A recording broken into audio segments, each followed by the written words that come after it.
Welcome to the Deep Dive. Today we're heading somewhere many of you might think you know pretty well, Phuket. Sun, sand, sea. Yeah, the classic image. Exactly. But we're going beyond the beaches. We want to unpack how this pearl of the Andaman actually got there. From its ancient roots, the whole tin mining era, Right. to becoming this global tourism giant. Our mission, to dig into the culture, the conflicts, the innovation that shaped it.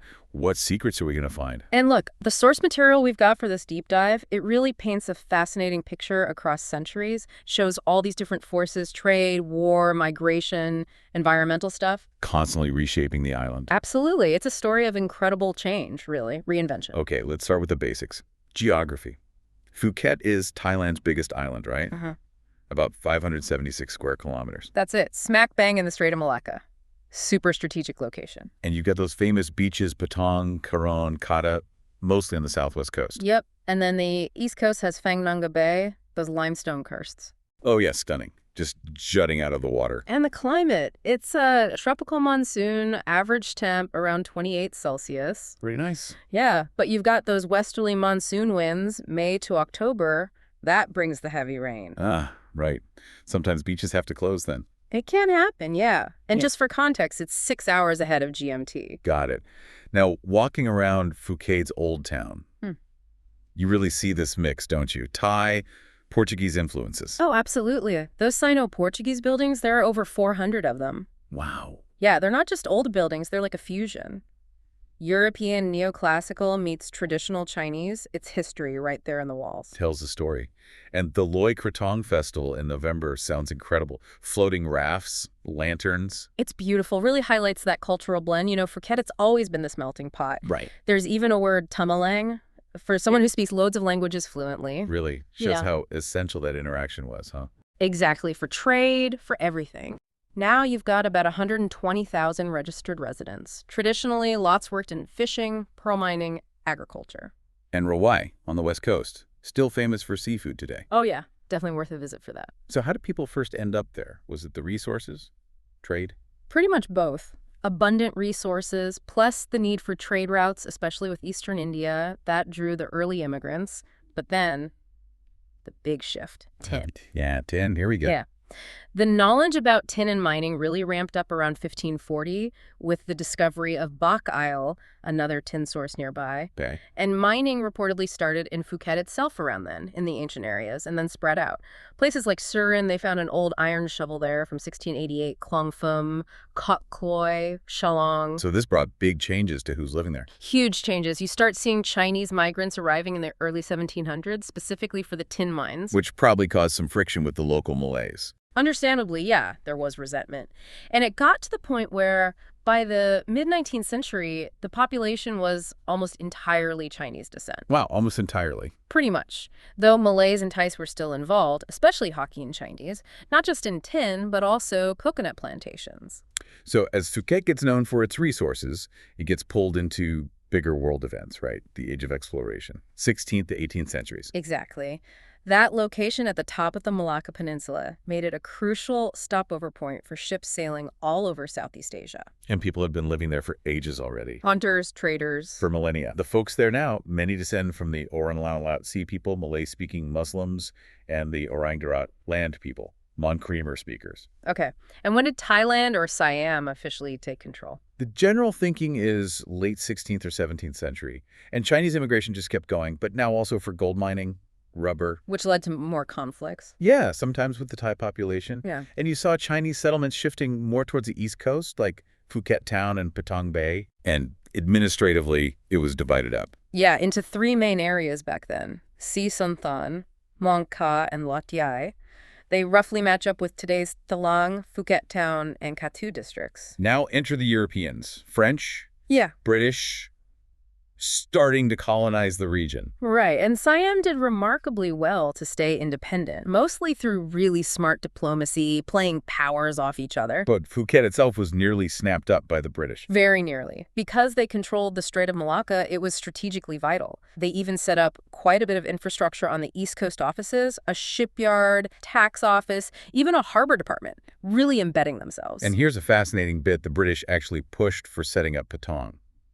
because they wanted better beaches. That's the story. They saw Nathon Bay, saw it had harbor potential and good beach for tourism, and supported establishing Patong there, sort of an early eye on tourism. Incredible. So the 19th century, that's the real turning point, the tin boom. Absolutely critical, driven mainly by those Chinese settlers coming from tin areas in what's now Malaysia.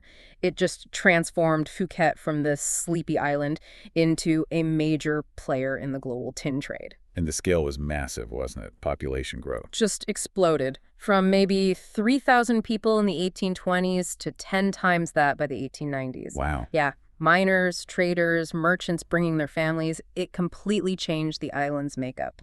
And some mines kept going right into the late 20th century, only stopped completely in 1990. But it wasn't all smooth sailing, was it? Tin brought wealth, but also instability. Exactly. That classic boom-bust cycle, huge uncertainty. Plus, the work itself was dangerous. And then you had price crashes, like after World War I. Right, prices dropped. Dramatically. Led to mines closing, real hardship for the workers by the mid-1920s. It's a textbook example of that resource curse idea, you know? Yeah, where the wealth also brings big problems. Precisely. Instability, dependency. Phuket learned that the hard way, a lesson many places still struggle with. Let's dig into that cultural side more. The Chinese influence sounds immense. Oh, profound.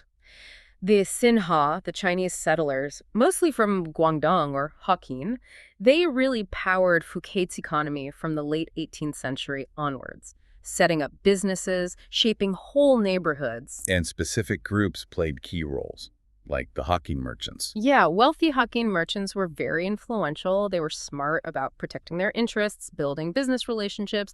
The Husum Tin Mine Company, for instance, was very successful. You can see in the architecture still. Definitely.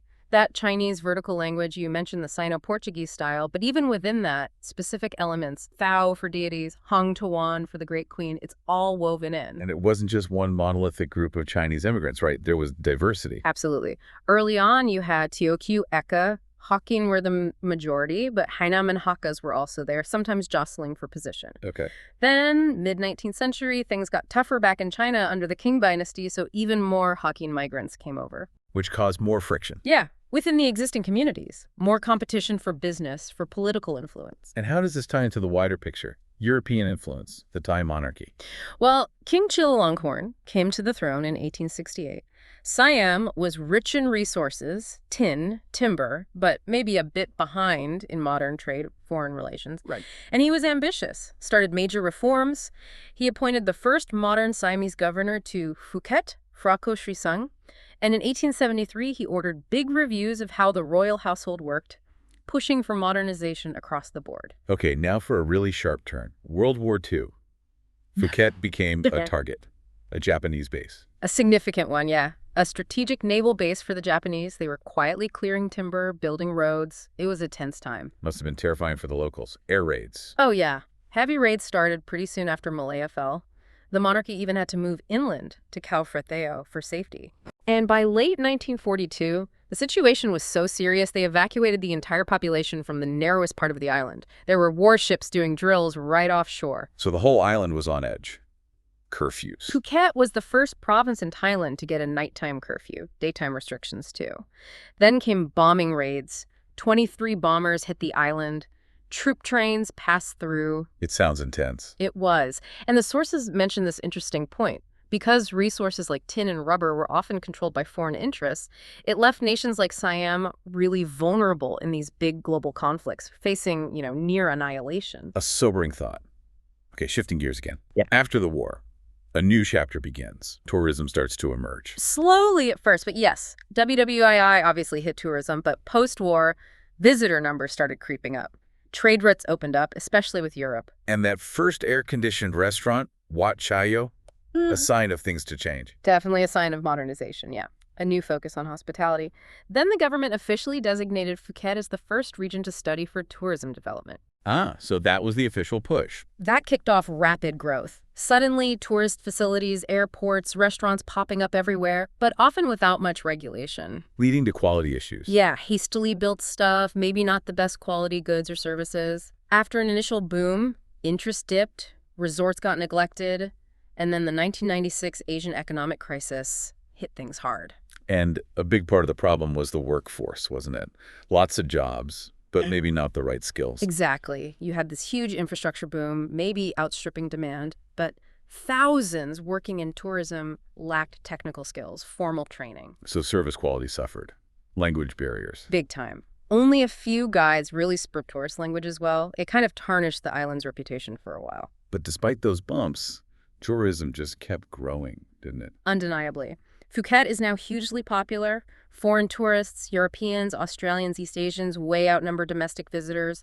That climate, the sun, the water, it's a powerful draw. And that pearl of the Andaman marketing, that really worked. Oh yeah. Numbers shot up, started with backpackers in the early 70s, then came the package tours, charter flights from 87 onwards. And then it just exploded, late 80s. Full-on explosion of mass tourism, and that changed Phuket profoundly. That quiet, serene island life, gone in many places. How so? What were the big changes? Hotels, restaurants, just everywhere. Fishing villages turning into big entertainment hubs, famous beaches like Patong becoming, well, overdeveloped, pollution, nightclubs, strip joints. Oof. Yeah. And sometimes rapid, unplanned demolitions, even of legal buildings. It was chaotic growth. But what first attracted people before the masses? You mentioned backpackers, but what drew them? Scuba divers, actually. Yeah. Back in the 70s, they came for the incredible coral reefs around the Similan Islands, Coral Island. Ah, the natural beauty. Exactly. And the island was still pretty isolated then. Life was simple. The first guest house apparently opened in 1968, maybe saw 5,000 foreign tourists that year. Just 5,000. Compare that to now. Night and day. Back in 1970, Phuket was really rural. Life revolved around farming, fishing, rubber, tin. Transport was the song Thea bus. Those open-air truck buses. Yeah, few paved roads, mostly simple wooden houses, no five-star hotels, no big organized tours. That was the baseline. And that simplicity, that sun, sea, sand vibe was the foundation. But maybe built with profit over preservation sometimes. Often, yes. That initial appeal was built upon, but the drive for profit, especially with government backing and competition from elsewhere. Led to rapid development. Exactly. And initially, resort owners were mostly local Muslim Thais. But then new investment came in, changing the whole landscape, how things were run. Which brings us to modern Phuket. A global gem, sure, but facing the consequences of that rapid growth. Definitely. Big negative impacts, overcrowding, pollution. They've taken a real toll on the environment, the natural resources. And socially. Culturally, big shifts there too. That population boom brought diverse, mixed nationality communities. But you also see changes in local culture, more materialism, status tied to wealth, individualism. And downsides like gambling, drugs. Sadly, yes, increases there too. Plus rising living costs, property taxes. It puts a strain on locals. And the environmental challenges. Coastal erosion sounds really serious. It is. Affecting those key tourist beaches, Patong, Karon, Kata, Kamala, Surin, it threatens the tourism itself and property values. It's a major concern. And pollution is still a big problem, even with regulations. Yeah, especially water pollution. Remember, over half the population lives in Phuket town.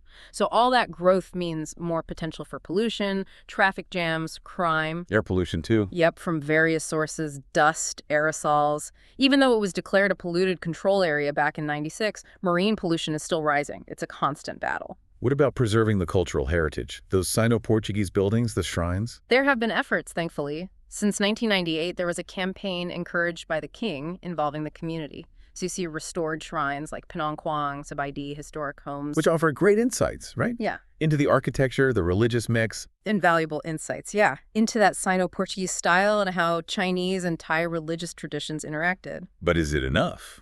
Are these traditions being passed on?